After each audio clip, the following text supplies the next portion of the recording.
Lectura del Santo Evangelio de nuestro Señor Jesucristo, según San Mateo. Gloria a ti, Señor.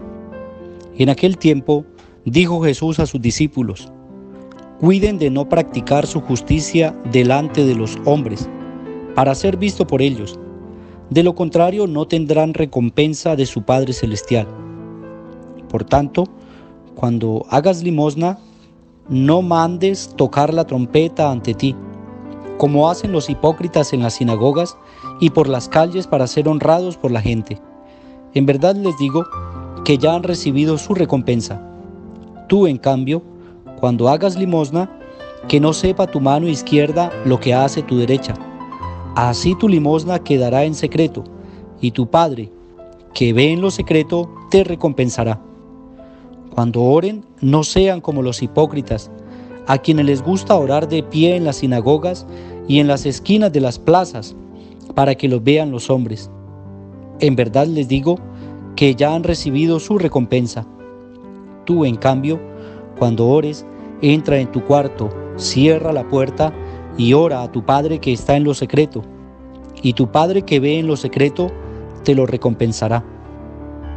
Cuando ayunen, no pongan cara triste como los hipócritas, que desfiguran sus rostros para hacer ver a los hombres que ayunan. En verdad les digo que ya han recibido su paga. Tú, en cambio, cuando ayunes, perfúmate la cabeza y lávate la cara, para que tu ayuno lo noten no los hombres, sino tu Padre, que está en lo escondido. Y tu Padre que ve en lo escondido, te recompensará. Palabra del Señor. Gloria a ti, Señor Jesús. Hermanos y hermanas, bendición especial en este día miércoles 19 de junio. Hemos escuchado el mensaje de la palabra de Dios y Jesús continúa formando a sus discípulos, enseñando, educando. Es el maestro, y el maestro, con su manera y con su estilo de vida y con sus palabras y enseñanzas, pues está ayudando al discípulo a comprender en qué consiste la palabra de Dios. Y precisamente la palabra de Dios es la que se hace vida en el ser humano. La palabra de Dios no es la que se vive gritando o invitando a otros para que crean en lo mismo que yo creo. La palabra de Dios es una experiencia muy personal, pero también es una experiencia comunitaria. Ciertamente que yo lo vivo, y como lo vivo es que yo lo doy a conocer por medio de las palabras y los actos. Por eso decimos, el testimonio es el que arrastra. Porque a veces uno ve personas como muy buenas o se creen buenas porque van a X o Y grupo religioso, incluso dentro de nuestras mismas parroquias, en nuestra misma iglesia.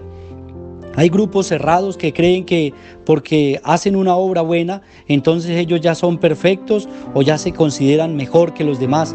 Y tienen la capacidad de señalar y de indicar al que va allá que es esto, que es aquello.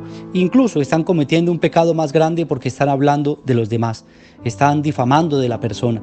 Y el Señor nos invita a hacer nuestra práctica religiosa en lo secreto, en el silencio, a hacer las obras de caridad, a no andar proclamando y gritando a todo pulmón lo que yo he hecho, porque también hay personas que les gusta mucho la vanagloria y les encanta hablar de sí mismos. Toda conversación que tienen que estarse poniendo ellos como ejemplo. Yo cuando tal cosa, cuando yo estuve, cuando yo hice, cuando yo vine, cuando yo tal cosa. Y a veces nos convertimos en personas como si el mundo girara a nuestro alrededor, como si el mundo fuera que girara por las ideas que nosotros tenemos. Y no es así.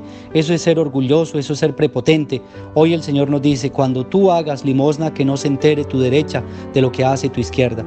Cuando tú ores, que no estés gritando en las plazas y en las esquinas, sino al contrario, que tú entres en el interior de tu habitación, en el interior de tu corazón, y hables con tu Padre que está en lo secreto, en lo escondido. Y el Padre Dios ve más bien esa actitud, y no la actitud de vanagloria o una actitud de creciéndose por encima de los demás.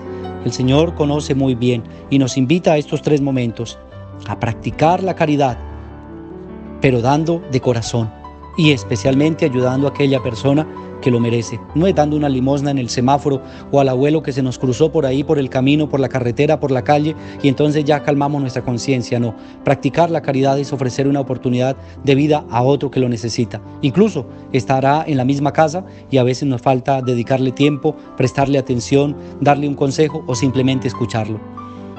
Cuando tú ores, no vivas diciendo que te sabes la Biblia de memoria y vivas diciendo que la manejas muy bien, al dedillo, como decimos, pero no la pones en práctica. Cuando tú ores, entra en lo escondido, en tu corazón, entra en tu cuarto donde te encuentras personalmente con el Señor y habla con tu Padre que está en lo secreto, y Él que ve lo que hay en el corazón, pues Él te recompensará. Y luego también nos dice del ayuno.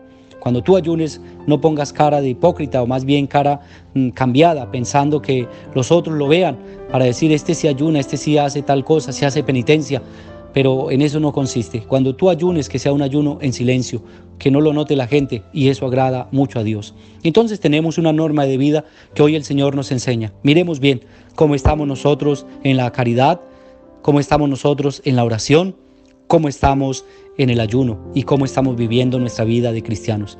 ¿Nos gusta mucho mostrarnos o somos más bien un poco tímidos que no nos gusta ni hablar, ni orar, ni ayunar, porque a veces estamos lejos de Dios? Miremos bien esta actitud que el Evangelio nos permite revisar y pongamos en práctica la palabra de Dios que Él nos regala por medio del Evangelio según San Mateo en el capítulo 6, en el capítulo 5, versos 43 al 48. Mateo capítulo 5, verso 43 al 48. Y revisemos muy bien cuál es la actitud que tenemos en nuestra vida de cristianos. Rogamos pues al Padre del Cielo para que Él nos bendiga en este día, bendiga a nuestros hermanos enfermos, a los encarcelados. También oramos por nuestros hermanos que están afligidos, por el que hoy está cumpliendo años, que sea el Señor quien derrame esa bendición abundante. También oramos por las personas que han descansado en la paz del Señor. Rectifico el texto bíblico, es Mateo 6, verso 1 al 6, y luego pasamos al verso 16 al 18. Para que tengamos este momento de oración, para los que les guste ir a la palabra de Dios, está en Mateo capítulo 6, verso 1 al 8, y luego saltamos al versículo 16 hasta el 18. Que sea el Señor quien nos bendiga en el nombre del Padre, y del Hijo, y del Espíritu Santo. Amén. Feliz día para todos. Dios nos bendiga.